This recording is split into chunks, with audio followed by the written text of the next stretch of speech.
Hey 302, I'm Jackie Ferris. COVID may have shut down City Restaurant Week, but Brandywine Valley Restaurant Week is on like Donkey Kong. So grab your menu and your napkin. The 302 is digging in.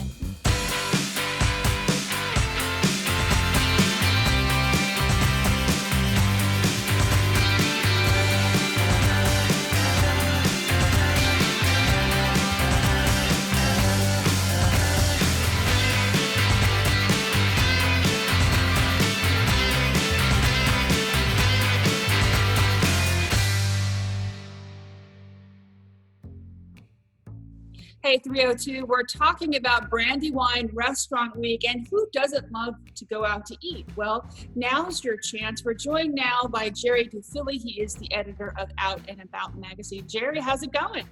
Oh, it's going well. How are you? I'm doing pretty good. Let's talk a little bit about, I know people have been a little nervous as of late to go out because of COVID, and City Restaurant Week had to be canceled for that reason. So let's talk a little bit about, what's different and what we've had to do for Brandywine Valley Restaurant Week. Okay, well, traditionally, Brandywine Valley Restaurant Week, this will be the 7th annual, but usually it happens in September. It usually happens the first week after Labor Day. And as you mentioned, City Restaurant Week was canceled because that's traditionally in April, and that was really when the world was starting to learn about the impact of COVID. So we certainly couldn't pull off a restaurant week then. What we decided to do with Brandywine Valley Restaurant Week, initially we were going to not maybe do that, and then we just waited and tried to figure out some adjustments to the model that we could still keep the concept going, perhaps offer a takeout component, change the amount of days, and do something to help the restaurants because they certainly need the help. They certainly do. Now, we say a week, but this is actually 11 days, right? Yes. So if there's any dates that are, or days of the week that are better than others for restaurants right now, they are the weekends. So that's a little bit stronger. During the week, it's very quiet for them, and it's a lot of takeout. So we extended the dates to just have one weekend, but actually give them 2 Monday through Thursday stretches. And it's just an attempt to give them a chance to, recoup some losses, give people a chance to get out. These guys really are following all the protocols. They are keeping people distance. The servers are wearing masks. They're sanitizing everything. What we've done with this model is we've added a takeout component, and that was never a part of Restaurant Week before. So people can take advantage of the Brandywine Valley Restaurant Week specials and just get their entree to go. Now, you talked about all of the precautions that the restaurants are taking to make sure everyone stays safe and healthy. So if someone wants to go out, maybe they're a little nervous, there's a capacity limit, and you have to make a reservation. So you just don't show up, or can you? No, you absolutely need to make a reservation. I think for a lot of the restaurants now, that's kind of the protocol.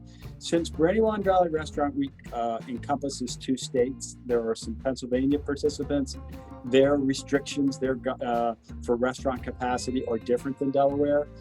It's really best for people to call the restaurant ahead and make a reservation and, ask any questions they want to ask at that point in time. So let's talk about who's on the roster. One of my favorites every time the 302 crew is out, we like to stop by Bardea. So they're on the roster as well? Yeah, it really is a fantastic lineup. There's 18, there's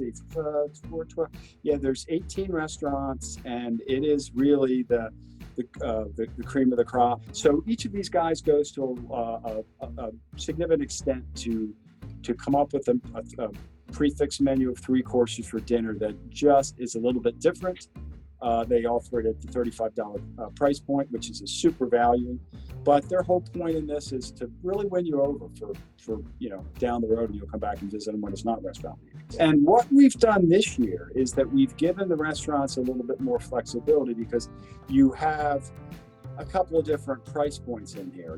It's a little easier for a Mexican establishment or an Italian establishment, a little easier to deliver a 35-course meal than it is a higher-end steakhouse, where just the price of the steak is so expensive. So what we've basically allowed some of the restaurants to do is not everyone orders dessert.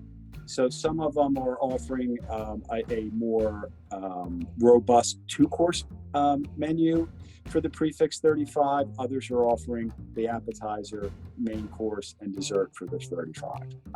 And people can go on the website and look at the menus and decide what menu appeals to them and go from there. So if someone wants to know more about where they can go, is there a website that they should go to? It's really easy. It's brandywinetaste.com. Jerry DeFilly with Out and About Magazine, thank you so much for joining us and for all you do for the 302.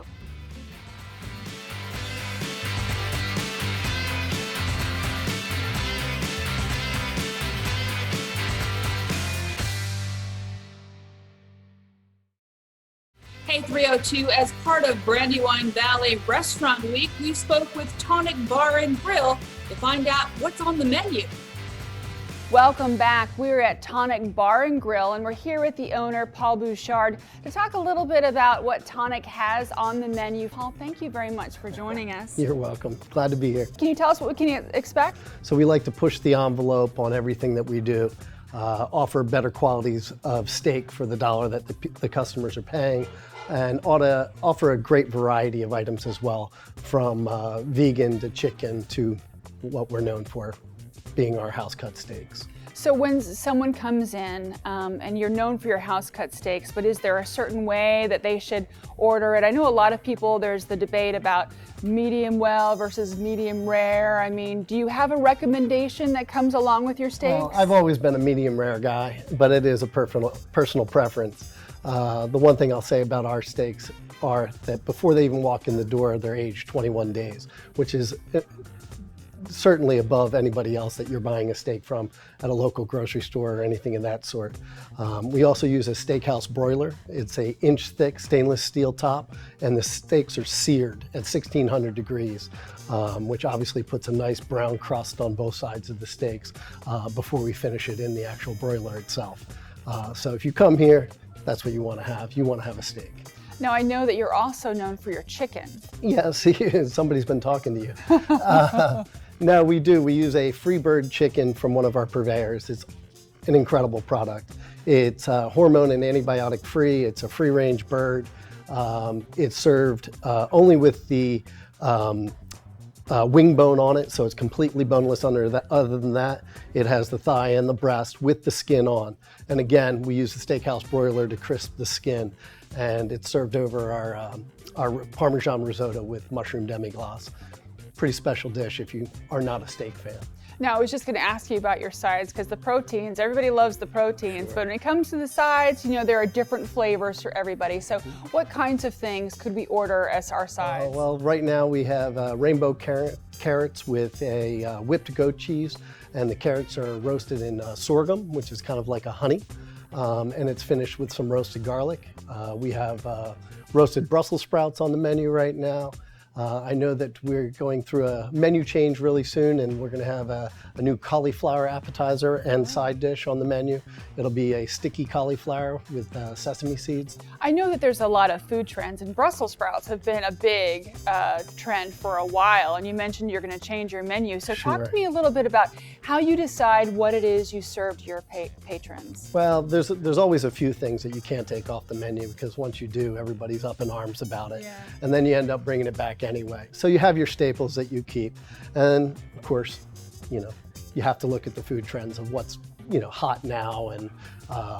And obviously there's got to be some chef inspiration about it. And Chef Patrick Bradley here at Tonic does a great job with that. He has no problem using other influences from other countries, you know, and putting little tweaks on things with classic French cooking, or you know, using the Steakhouse broiler, whatever it might be. He's got really good balance when it comes to putting those things together. So tell us a little bit more about Chef Bradley, and for yourself for that matter. I mean, what is the driving force for the two of you guys in the restaurant business? I'll tell you. Well, I've been in this business a long time. I started waiting tables in college, and you know, got out of school and hated my work. And what did I do? I went back to restaurants. So I've been here for 30 years now. And I've met Chef Pat Bradley probably about 10 years ago at one of our restaurants, and we just naturally clicked, and we just developed a bond, and now we've been together for quite some time, and you know, we pretty much can play off of each other, and we know what each other's thinking, and hey, I like this idea, I like that idea, I don't like this, and we're pretty good that we don't take things personally, and we just really concentrate on what we're putting out. So the name Tonic, where did you, is there a meaning behind it, or is it just? There certainly is. Tonic is, if you jump on our webpage, you'll see it right away. It's a sense of well-being. It's a sense of invigoration. And it was kind of just a name that came to us because of we wanted people to feel invigorated and good when they were here. Thank you, Paul, so much for joining us. Thank you for having me. Now we're going to head out to Walter's Steakhouse. We are now at Walter's Steakhouse, and I'm here with the owner, John Constantino, to talk about all the great stuff you can come and enjoy here at the Steakhouse. Thank you so much for joining us, John. Great to be here with you. So when they come in, it's really a great design. Do you have can you kind of like walk us through and tell us about, I guess, the theme behind the posters and the glass and all of that? Well, I think you'll find that it reminisces back to the Art Deco age, or perhaps even the Victorian age, but really what we're trying to do is build that comfort, that old world, New York City style steakhouse. But it's not a continuous theme, so when you come here, you might find that there's one area that's better suited for you and your guests than another. Probably a good idea to come a couple of times so you can enjoy the ambiance of each of the different dining areas. Absolutely, and it's really broken down into a lot of intimate atmospheres rather than a large, cavernous, noisy kind of a restaurant. Instead, it's much more intimate. Really, it's not food and service, it's about hospitality. And in many cases, I believe that's what separates the independent restaurateur from many others, is the fact that we go out to the table, we greet each guest. We enjoy greeting each guest. So service is definitely number one on the menu, but your specialty would be, since it's a steakhouse, talk to me about the steak here. Sure. Well, being a steakhouse, we've got all the popular primal cuts of beef, like the filet, which is the most tender of all the cuts, New York strip, and a Delmonico. Delmonico is also known as a ribeye by many people. In addition to those cuts, we also have prime rib. Now, our prime rib is our signature cut of beef, slow roasted on the bone, and it's aged at least 21 days, but we'll usually carry it a bit beyond that. And when you're selecting a steak or a prime rib, I know some people, they enjoy wines, but they don't really know how to pick them and pair them. Do you help them do that as well? Absolutely. I wouldn't call myself a sommelier by any means, but I do enjoy wine. I've had a chance to meet a lot of people in the industry, winemakers, vineyard managers, and so forth, and they've shared a lot of knowledge and experience with me. But one thing most people enjoy are desserts. Talk to me about your signature dessert. Well, we make all the desserts here on premise. But one of the desserts that's been a Constantino tradition for many, many years is Bananas Foster. And we don't do it tableside because we have smoke alarms now and we don't want to set off the smoke alarms. But what we do is flambe a banana. We quarter the banana. We flambe it with brown sugar, butter, hit it with a little bit of rum, banana liqueur, let the flames die off, serve it with a scoop of ice cream, dust it with a little cinnamon. It'll charge your batteries. I would imagine. John, thank you so much for joining us. I appreciate it. Pleasure. We'll be right back.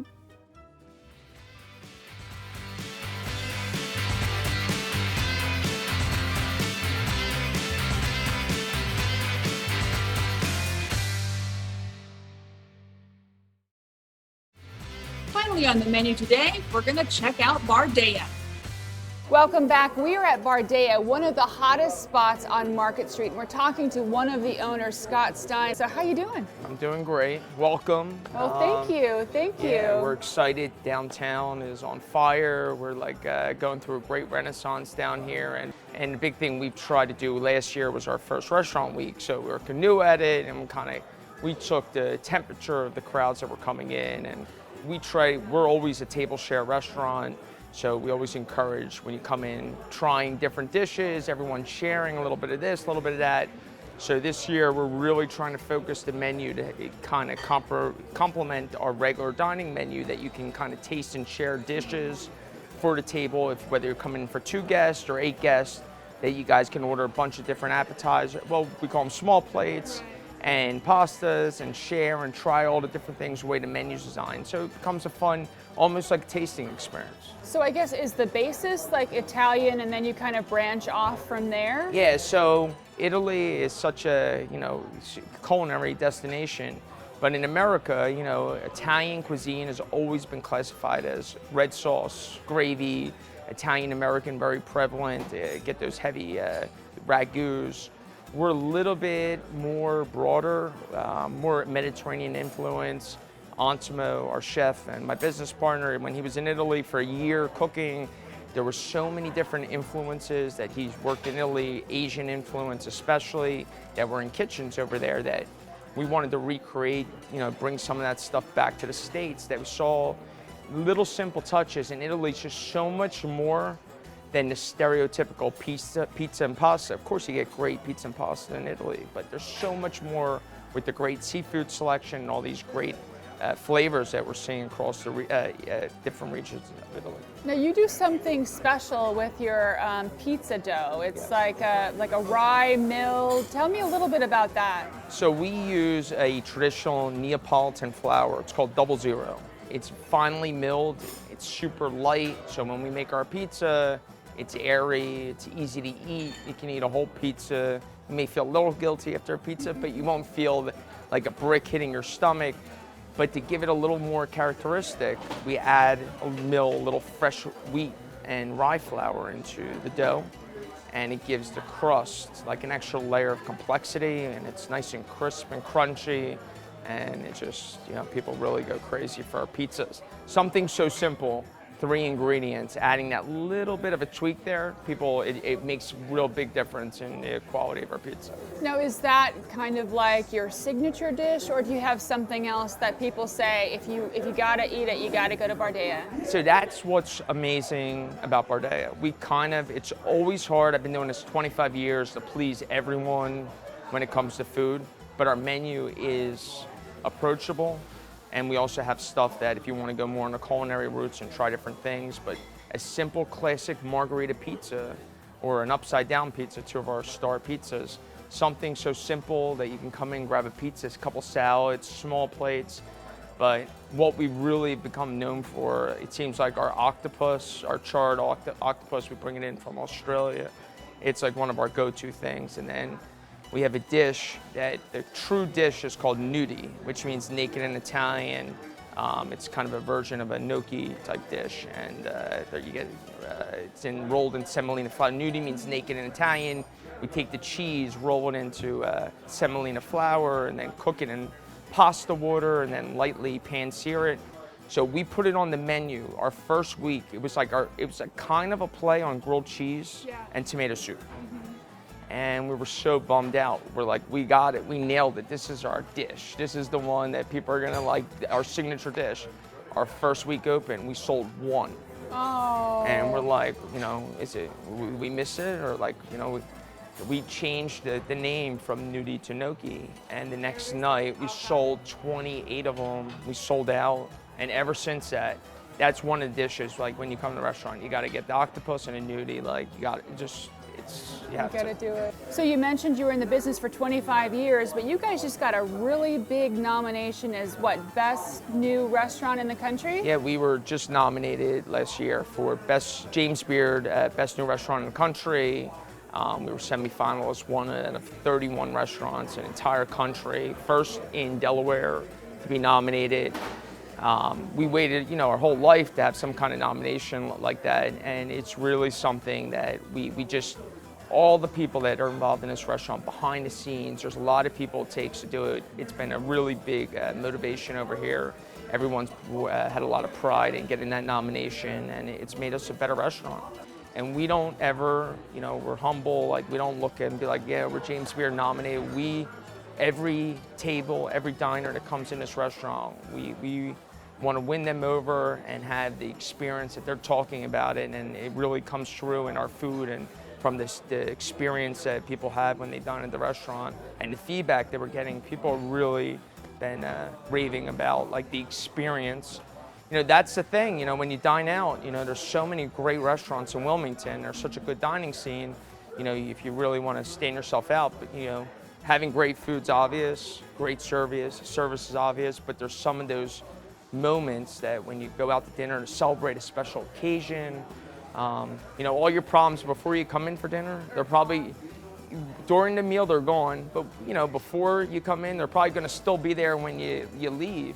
But when you're in here for 2 hours, we're inviting you into our house, and we want you to relax, have fun, and just let them be gone and like kind of enjoy yourself. And that's like the biggest compliment we get. People, when they dine here, they feel like they've been transported to New York City, To another place. to LA, to DC, Philly, and to us, that makes us stronger and keeps us every day really motivated at what we do. Thank you so much for joining us, and we'll be right back.